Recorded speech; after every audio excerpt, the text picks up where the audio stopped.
భారత్ పాక్ మధ్య ఉద్రిక్తతల వేళ దేశంలో వలసవాదుల ఏరివేత కొనసాగుతోంది. పాక్ పౌరులను వెనక్కి పంపే ప్రక్రియ వేగవంతమైంది. అన్ని రాష్ట్రాల్లో పాకిస్తానీలను గుర్తించి వారి దేశానికి పంపించేస్తున్నారు పోలీసులు. పాక్ పౌరులను వెనక్కి పంపాలన్న కేంద్ర హోంశాఖ ఆదేశాలతో అన్ని రాష్ట్రాలలో స్పెషల్ ఆపరేషన్లు జరుగుతున్నాయి. ఎక్కడికక్కడ పాక్ పౌరులను గుర్తిస్తూ వెనక్కి పంపుతున్నారు.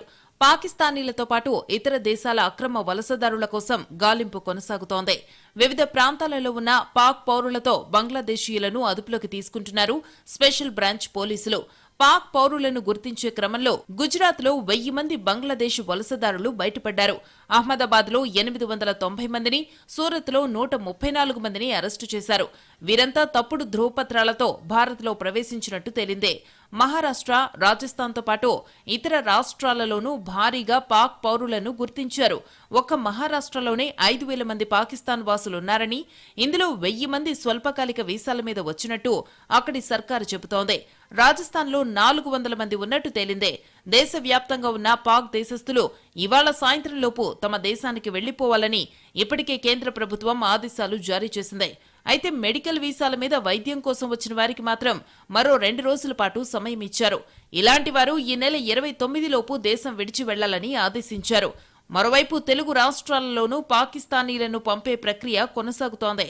ఇప్పటికే హైదరాబాద్లో 230 మంది పాకిస్తానీలు ఉన్నారని గుర్తించిన పోలీసులు వెంటనే వెళ్లిపోవాలని ఆదేశించారు. నిబంధనలు ఉల్లంఘించి ఇక్కడే ఉంటే చట్టపరమైన చర్యలు తీసుకుంటామని హెచ్చరించారు Telangana DGP Jitender. Medical condition వాళ్ళకి కొంచెం ఒక రిలాక్సేషన్ ఉంది. 29th వరకు వారు వెళ్ళొచ్చు. తర్వాత ఇది తారీ బార్డర్ ఉంది నా, అక్కడ కూడా 30th వరకు పోవటానికి ఫెసిలిటీ ఉంది. సో అది కూడా వాడుకోవచ్చు. సో ఎట్లాంటి మన ఆదేశాలు ఉన్నాయి గవర్నమెంట్ ఆఫ్ ఇండియా నుంచి, అది మనం ఫాలో చేస్తాము. ఆల్రెడీ అవైలబుల్ మందికి మన లీవ్ ఇండియా నోటీస్ కూడా ఇస్తున్నాము. అటు ఏపీకొచ్చిన పాక్ పౌరులు కూడా వెంటనే వెళ్లిపోవాలని సూచించారు డీజీపీ హరీష్ కుమార్ గుప్తా.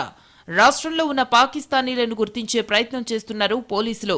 దేశవ్యాప్తంగా ఉన్న పాక్ పౌరులు తమ దేశానికి తిరిగి వెళ్తూ ఉండడంతో అటారీ వాఘా బార్డర్ దగ్గర రద్దీ నెలకొంది.